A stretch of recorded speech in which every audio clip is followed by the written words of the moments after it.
Assalamualaikum warahmatullahi wabarakatuh. Bismillah walhamdulillah, salatu wassalamu ala rasulillah, Sayyidina wa maulana Muhammad ibni Abdillah wa ala alihi wa sahbihi wa mawalah. Amma ba'du. Para pemirsa dimanapun berada, selalu berbahagia, dimuliakan Allah Subhanahu wa Ta'ala, di akhirat masuk surga bersama keluarga, dan diridhoi oleh Allah Subhanahu wa Ta'ala. Al-Quran Surah Al-Waqi'ah menginformasikan kepada kita bahwa nanti di akhirat manusia akan dibagi ke dalam 3 kelompok. Allah berfirman, "Idza waqa'atil waqi'ah," bila hari kiamat telah tiba. "Laisa liwaqa'atiha kadzibah," yang datangnya tidak dapat dipungkiri. "Khafidatur rafi'ah," kiamat menjatuhkan satu kelompok tapi juga mengangkat kelompok yang lain.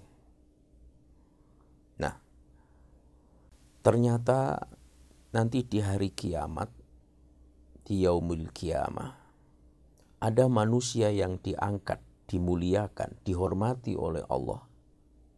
Ada juga orang yang dihinakan oleh Allah Subhanahu wa Ta'ala. Karena kalau kita lihat realita kehidupan kita sehari-hari, ada orang di dunia ini dimuliakan, dihormati, dipanggil yang terhormat, dipanggil yang mulia, dengan berbagai macam gelaran panggilan yang menyanjung sedemikian rupa. Tapi kelompok manusia seperti ini nanti di akhirat dihinakan, dijatuhkan oleh Allah Subhanahu wa Ta'ala. Ini yang pertama. Yang kedua, ada orang ketika hidup di dunia dimuliakan, dipanggil yang terhormat, dipanggil yang mulia, tetapi di akhirat ia tetap dimuliakan, dia tetap ditinggikan oleh Allah Subhanahu wa Ta'ala, tidak dijatuhkan oleh Allah. Ada yang seperti itu. Yang ketiga, ada orang yang hidup di dunia dihinakan, tidak masuk hitungan, tidak pernah terekspos oleh media, tidak dikenal, tetapi di akhirat diangkat ke tempat yang tinggi, dimuliakan oleh Allah Subhanahu wa Ta'ala. Dan yang paling parah dalam hidup ini adalah di dunia tidak masuk hitungan, dihinakan, dan di akhirat juga dihinakan oleh Allah Subhanahu wa Ta'ala. Dengan bahasa lain, ada orang kaya di dunia tetap kaya di akhirat, kaya di dunia miskin di akhirat, miskin di dunia kaya di akhirat, miskin di dunia miskin pula di akhirat. Jadi hari kiamat menjatuhkan satu kelompok dan meninggikan kelompok yang lainnya. Lalu ayat berikutnya mengatakan, "Wa kuntum azwajan thalathah," dan kamu akan menjadi 3 kelompok. Jadi di akhirat manusia akan dikelompokkan oleh Allah menjadi 3 kelompok. Kita pikir, kita timbang, kita berada di kelompok yang mana? Kelompok yang pertama oleh Allah disebut sebagai golongan kanan.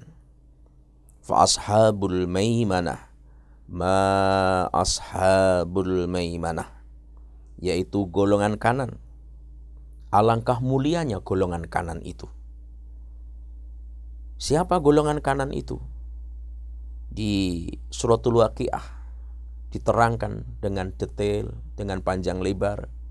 Golongan kanan ini adalah orang-orang yang masuk surga, berada di dalam surga, di antara pohon bidara yang tidak berduri, pisang yang buahnya tersusun rapat, air yang selalu mengalir, buah-buahan yang melimpah, disediakan sofa untuk duduk berhadap-hadapan, bidadari yang usianya sebaya. Dan kelompok kanan ini dikatakan oleh Allah dalam Quran suratul Waqiah, thullatum minal awwalin wa thullatum minal akhirin. Sebagian besar orang-orang terdahulu, jadi para sahabat Rasulullah, para tabi'in, para tabi'ut tabi'in, sebagian besar mereka, dan sebagian besar adalah kelompok golongan belakangan yang datang kemudian. Jadi besar orang-orang terdahulu, besar juga orang-orang kemudian. Ini sebagai kelompok yang pertama yang disebutkan oleh Allah sebagai golongan kanan. Lalu yang kedua disebut golongan kiri. Kata Quran, wa ashabul masy'amah ma ashabul masy'amah. Dan golongan kiri, alangkah sengsaranya, alangkah menderitanya itu golongan kiri. Kenapa? Karena dia berada di dalam neraka, diliputi angin yang gelap, yang mengandung api, dilindungi oleh asap yang hitam, makanannya dari pohon zakum, minumannya air yang mendidih, lalu dia meminum bagaikan onta yang sedang kehausan. Apa yang mereka lakukan? Ternyata golongan kiri ini ketika hidup di dunia pelanggar batas aturan Allah Subhanahu wa taala. Dan dia senantiasa melakukan dosa, tidak berhenti, tidak mau bertaubat dari dosanya itu. Dan yang lebih parah lagi, dia tidak percaya akan adanya hari bangkit. Dan yang terparah adalah dia tidak beriman akan adanya hari akhirat. Jadi akibat perilaku sikap mereka ketika hidup di dunia, sehingga di akhirat mereka dimasukkan dalam kelompok golongan kiri, yaitu golongan yang masuk neraka. Ada di antara mereka orang-orang beriman yang berdosa, meskipun sebagian besarnya adalah orang-orang kafir dan munafik. Bagi orang-orang yang beriman yang masuk golongan kiri, tentu tidak sama dengan mereka yang kafir. Maka orang yang beriman akan dikeluarkan setelah masa hukumannya habis. Hadis riwayat Bukhari Muslim menyampaikan kepada kita ketika Allah Subhanahu wa taala menyeru, akhriju minan nar man kana fi qalbihi mithqala habbah min khardalin min iman. Keluarkanlah dari neraka orang-orang yang dalam hatinya ada iman sebesar sawi. Jadi iman sebesar sawi inilah yang mengeluarkan dia dari neraka. Tentu orang-orang kafir, orang-orang musyrik, orang-orang munafik, dia akan tetap berkekalan di dalam neraka. Dan ini termasuk golongan kiri. Golongan yang paling tertinggi derajatnya adalah golongan yang ketiga. Ini golongan orang-orang yang lebih dahulu beriman.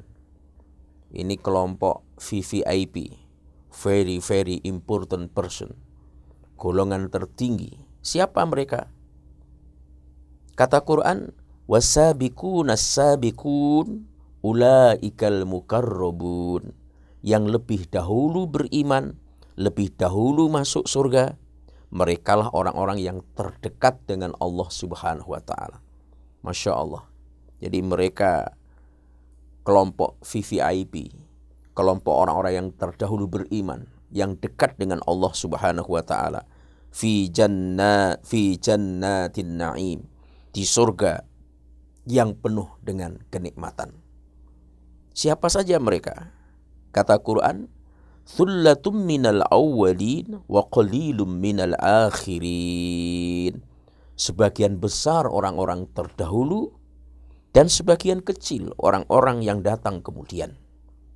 Suratul Waqiah ayat 13 dan 14. Jadi kelompok orang yang dekat dengan Allah, yang masuk surga lebih dahulu, kelompok VVIP ini, sebagian besar diisi oleh orang-orang terdahulu dan sebagian kecil orang-orang kemudian. Kalau kita amati dalam catatan sejarah, heroisme orang-orang terdahulu dalam beriman sungguh sangat luar biasa. Mereka ketika telah menerima keimanan kepada Allah, seluruh hidupnya, seluruh usianya, seluruh hartanya, seluruh skillnya, seluruh ilmunya, seluruh potensi yang dia milikinya, seluruh umurnya, semuanya dipakai totalitas dalam taat kepada Allah Subhanahu wa Ta'ala. Maka wajarlah jika sebagian besar orang-orang yang dimasukkan surga terlebih dahulu ini daripada golongan kanan adalah diisi oleh orang-orang terdahulu. Dan sedikit orang-orang kemudian. Karena kebanyakan orang-orang kemudian kalau ngurus agama, kalau taat, kalau memikirkan agama, maka di sisa waktu, di sisa usia, di sisa harta, di sisa pikiran, di sisa ilmu, di sisa kesempatan, semuanya serba sisa-sisa. Jadi wajarlah dan kita harus menerima ketetapan Allah bahwa orang-orang terdahulu banyak yang menghuni kelompok yang terdahulu masuk surga ini. Golongan di atas golongan orang kelompok kanan ini. Sehingga kita harus ikhlas menerimanya. Karena di realitas sekarang, apalagi di zaman akhir ini, kita melihat orang mau bertaklim saja itu sudah luar biasa. Mau pergi ke masjid sudah luar biasa. Dengan segala keterbatasan dan kekurangannya tentunya. Oleh karena itu, 3 kelompok ini diinformasikan di dalam Quran Suratul Waqiah. Golongan kanan, golongan yang masuk surga, golongan kiri, golongan yang masuk neraka, dan golongan yang lebih dahulu masuk surga daripada golongan kanan. 3 kelompok ini. Dari sinilah ada ulama memahami umat Nabi Muhammad SAW nanti di akhirat dibagi 3. Sepertiga masuk surga tidak dihisab. Sepertiga masuk surga dengan hisab ringan. Dan sepertiga masuk surga setelah disucikan. Mudah-mudahan kita bisa merenungi ini dan bisa memilih di posisi mana yang akan kita tempati, maka tentu kita tentukan saat ini juga.